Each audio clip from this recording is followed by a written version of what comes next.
Hey trackies, welcome back to another video here on TXT Track Time. Please remember to like the video and also subscribe to the channel. If you're new here, apologies. I do bite. You probably didn't know. So please don't come into the comment section acting crazy. That said, welcome back everyone to another Monday fun day where I get to look back at the weekend that was and the fantastic performances, especially from a Jamaican perspective, that went on. And Shakis, last weekend was absolutely no different. And yeah, we have a lot of things to get into. And I want to get into first and foremost, because I'm not like the Jamaican them no time. You understand? I really want to get into Ackeem Blake. I was like, wow. Wow, wow, wow, wow, wow. Ackeem Blake is coming. If y'all thought it was a joke when I said that Ackeem Blake has been having a fantastic season so far, y'all get to realize now that it was no joke. And as a matter of fact, a few of you have come into the comment section complaining, oh, how can you compare Ackeem Blake, a 9'8 sprinter, to some 10'2, 10'5 sprinter when it comes to the relays? He ran no better than anybody else. I'm like, brethren, sit string. I don't know if you're male or female commenting, but anyway, I was comparing Ackeem Blake's performance to, the athlete that was, on the same leg with him. I was literally looking at how Oblique Civil competed and how I believe also Julian Fort was, another athlete that had a really strong leg on the relays. And when I lifted all three of those athletes up and I looked at the performances in my mind, I said, well, Ackeem Blake looks to me to have had the strongest performance. It's not my fault you can't do that with your eyes. I got special powers. Oh my gosh. But this 200 meters really showed you all that, yeah, him a comfy true. Because I did I doubt it, I did I doubt it, but Ackeem Blake show now. Mr. Make him cook little. Make him cook little and show us say he's really coming. So I'm really, really excited for that 200-meter performance at the GC Foster Classic where he came out and he ran at 20.20 seconds, new personal best. I was like, okay, Ackeem, I definitely see you. No, I've been seeing you all season, right? And I've been talking about how impressed I am with him. But look here, you see that 200-meter execution? As I hold up now, wait a minute. Look here, him name up Zarnell Hughes, swallow him whole on the curve. The as I go, wait a minute now.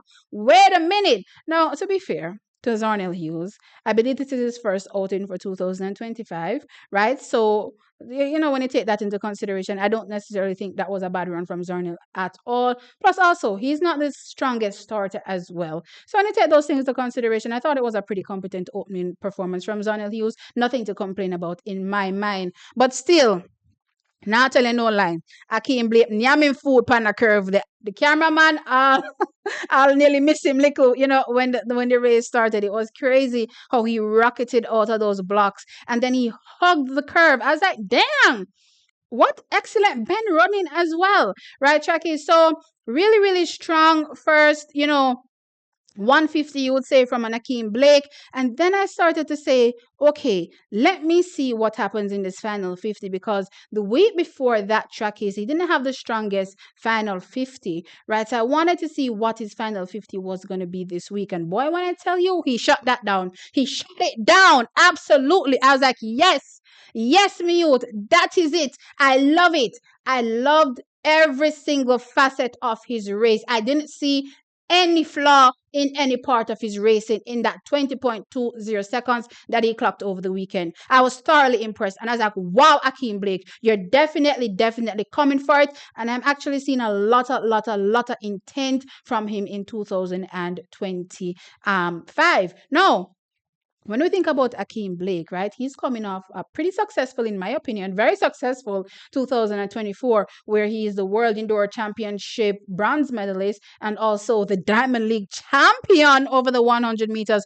Crazy 2024 he was having, right? And then he comes into 2025 trackies and he seems more focused and more determined and, as I said, more intentional because from 2023, I got from a reliable source that he would be competing in the 200 meters. He barely touched it in 2024. But the vibe I'm getting from him coming out of 2024 is that he realizes the possibilities, right? And I think this is winning does this to you, or competing well will do this to you, where you realize that, hold on, I can do much better, right? And I'm thinking that, coming out of 2024, looking at that 200 meters, we not really have nobody there, right? We really, for a sprint powerhouse country, right? We really not have the type of, capabilities that we should be having in the event right now, in present times, right? So when we think about it, we've been depending on Andrew Hudson for the most part. Now, unfortunately, he seems to be really, really just utterly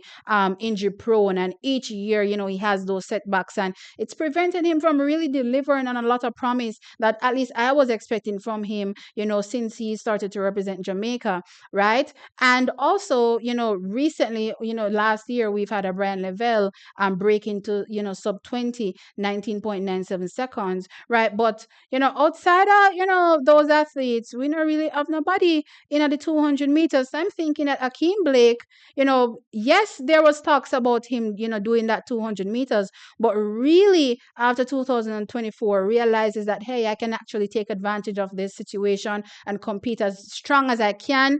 And guess what? He's getting those results, and I'm absolutely here for it. So when I think about Ackeem Blake and this 200 meters track is, believe me when I tell you, when I think it comes down to crunch time, maybe by trials, I can definitely see a 19.8 out of him. I can definitely see a 19.8 out of him potentially by trials, because so far, trackies, he's run the 300 meters 3 times so far this season, or at least 3 times recorded, right? We all know how Jamaica go with them a race. Yeah, sometimes some of them are recorded upon IAAF, right? Or World Athletics, sorry. So he's gone from a 20.26 to a 20.49 to a 20.20, literally taking 2/10 of a second off his time, each time he's competed. No, I don't expect that to be unending, clearly, but, just looking at, my expectation from him and how he's competing, I'm definitely thinking he can hit a 19.8. And if he can hit a 19.8 for Jamaica, that's amazing. Not only does he secure his spot, representing Jamaica in that 200 meters, right? But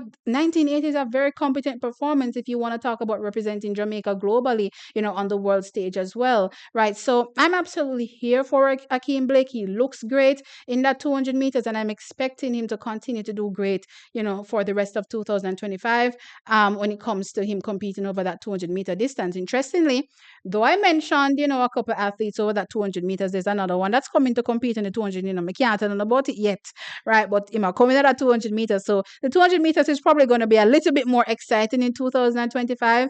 But so far, trackies, I'm here for what I've seen from Ackeem Blake and this 20.20. And as I said, opening up the door to the possibilities. And I'm hoping that other athletes as well can look on and see, say, we're not have it all bungle up over the 100 meters. You understand? We can go over someplace else to go run. And Ackeem Blake, I'm thinking, is showing, everybody that through the results that he's gotten, on a global stage. Right now, when we talk about the 100 now, track is, look here, Ackeem Blake so far is a 9.89 second sprinter.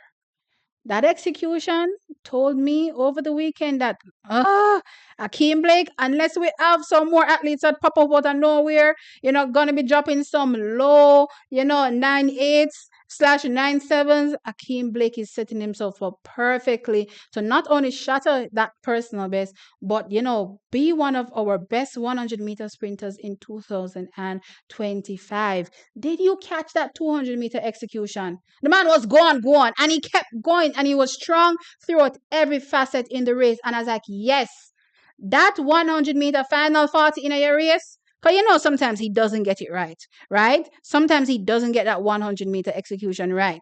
For the most part, he got it right, especially in the last part of 2025, where he eventually walked away with a diamond in crown. However, these 200 meters that he's running and running so well is going to make sure that when he touches that 100 meters, it is going to be chef's kiss execution. And I don't believe that many will beat him in 2025 from a Jamaican perspective, because I'm not really touching globally yet. From a Jamaican perspective, he's definitely going to be remaining as one of Jamaica's key figures in that 100 meters, unless, as I said, somebody else comes out, and does something, crazy. Now we see Rohan Watson, showing a little intent, right, for 2025. However, that's the first 60 of the race. We left to see what happens in his final 40, right? So far, Ackeem Blake focusing on that 200 meters strengthens his 100 meters. Absolutely. Track is so, yeah.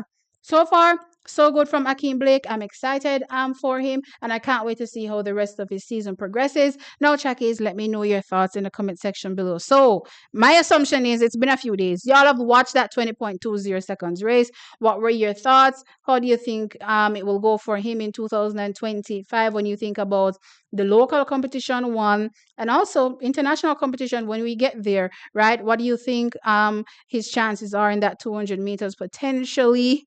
As I said, like the video, of course, subscribe to the channel, and I'll catch you on the next one. Bye.